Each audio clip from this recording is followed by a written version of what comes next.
If you do not have this in your business, you're probably not going to do really well with your marketing. Welcome to today's morning meeting. I'm Greg Luther, the one guy that meets with you every single week to help you in growing your real estate business. The three big things that you need to have within your real estate business to start generating a lot more closings for yourself. These three are missing for an awful lot of agents, and they don't really think through how they're promoting themselves. So in turn, they're showing pictures of themselves. And if you're thinking of listing your home, list with me. And, whenever you're ready to sell, contact me first and start packing.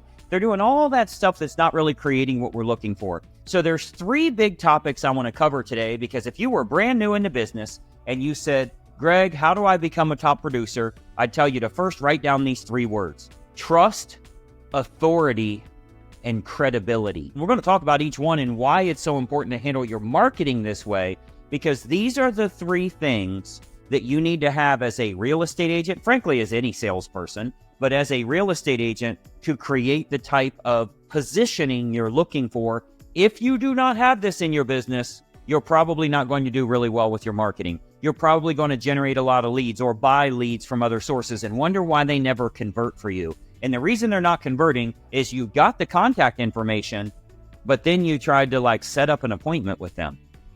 Or you called to see if they were ready to make a move right now. You thought you were getting appointments rather than leads. So we're going to talk a little bit about those three: trust, authority, and credibility, and how important they are. If you were starting a new YouTube channel today and you said, Greg, I don't like being on video, I don't know what to talk about, I need some topics, I'd say make 3 different videos. The first one is to establish trust, that they trust you as a real estate agent, as a professional, as a industry advisor. You need to have everything centered around that. Don't try and sell them on all kinds of other stuff. Don't tell them about the great houses you have, the great service you have, none of that stuff. You need to establish trust. You need to know what you need to do on your second video. You need to establish authority. That's a completely different topic. These are not like buzzwords that, Greg came up with 3 words that work really well. We've taught this for decades. Hell, it's in my logo: trust, authority, credibility. It is the 3 key factors to becoming a top producer. You need to become that authority. They need to look at you as the advisor. They need to know that you are giving the right price. You're charging the right fee. You know what type of target marketing needs to be put in place to sell their home for the most amount of money. If you're working with a buyer, you need to have that authority positioning so they look at you as the person to tell them what to do, to be that leader. Okay? As an example, and I've used this example before. If you were on an airplane and somebody's having a heart attack, the first thing they do, you're up in the air, you're 30,000 feet in the air. Is anybody on the plane a doctor? Is there any doctors? There's no doctors. I'm a nurse. You're the most qualified. Come here. And whatever that nurse says to do is what everybody does. Grab some towels. I need some tape. I need to have we got to have some water. Whatever it is that they need, that becomes the authority because they're the most qualified at that time. There's no doctor, but we got pretty daggone close. And this is the person that's in control right now.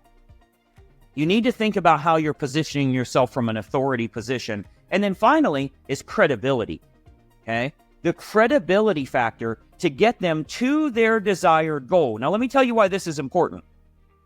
The reason this is important is because trust is not the same as authority, and authority is not the same as credibility, because it depends on what we're asking them to be credible on. A nurse doesn't know anything about stocks or about investing for my retirement, but she knows what to do when someone's having a heart attack. Does that make sense?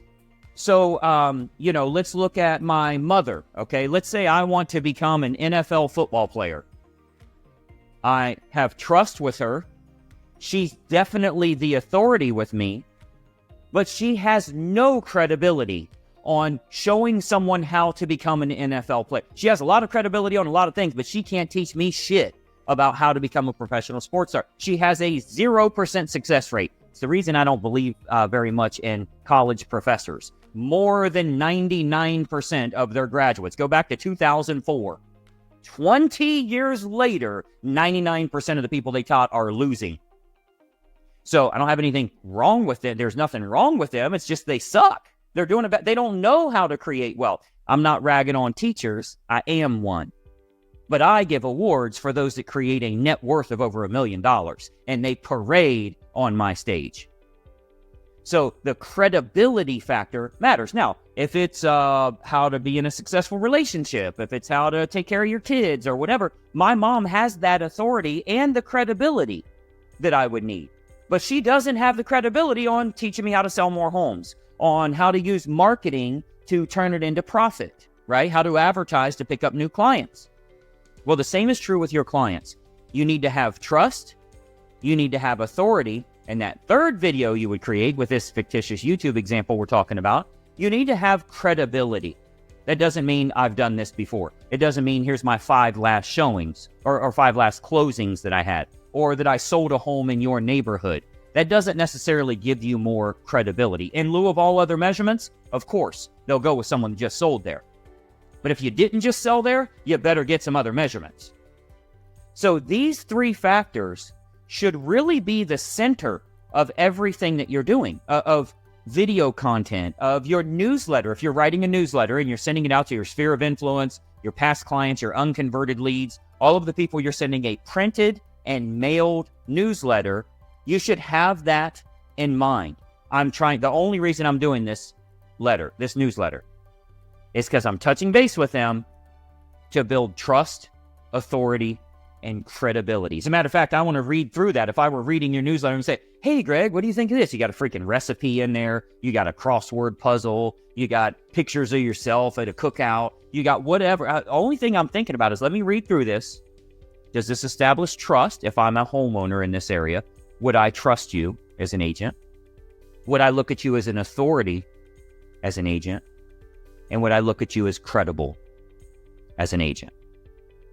Now, you can do this with any of the news that's going on. Hell, it's easy for real estate agents right now. Look at what's going on with NAR and the lawsuit, and commissions are negotiable and changing, and you no longer have to pay buyer's agents and whatever. This is a damn good way for you to build trust, for you to build authority.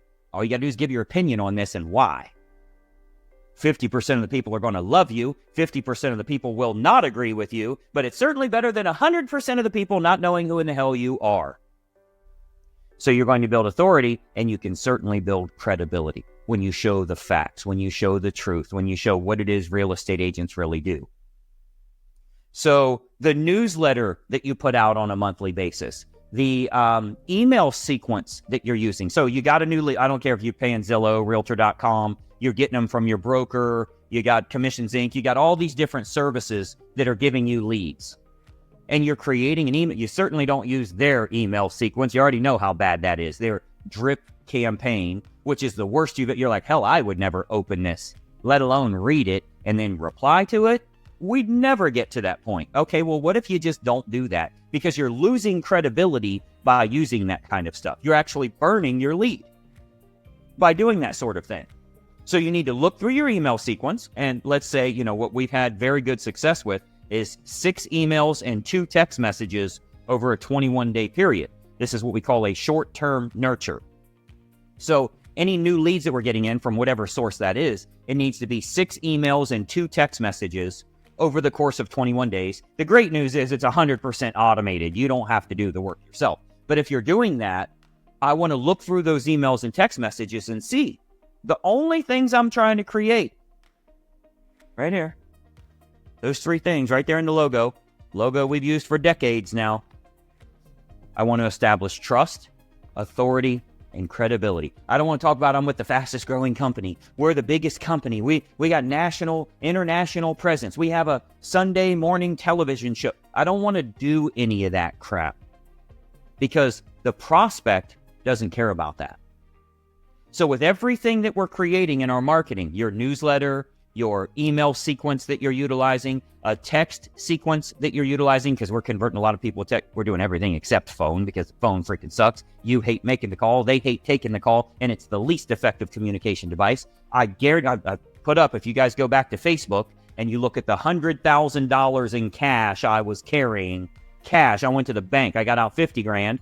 No coach would take me up on a challenge, so I got 100 grand, and I said, any coach that thinks that you can have a bullpen of people making cold calls, and I'll never make one call, and I'll set up more appointments than you. We'll take our leads from the same source. We'll record every minute of every day of everything that we do, and I can set up more appointments with no phone, other than texting. I can set up more appointments through other communications than you can having 5 people make cold calls. And not one coach would take me up on it. I said, we don't need the money. Let's each put up $100 and we'll donate it to a charity of our choice. But let's record it. Let's get television crew. Let's get all that we need, the audio, the visual, so agents can learn from what's actually working today. Put me up to the challenge of getting 5 to 7 appointments every single day from motivated prospects and actually getting them closed. And I don't have to make cold calls. I don't have to make warm calls. Guarantee you I win. Why won't anybody take me up on it? Because it would demolish their coaching business.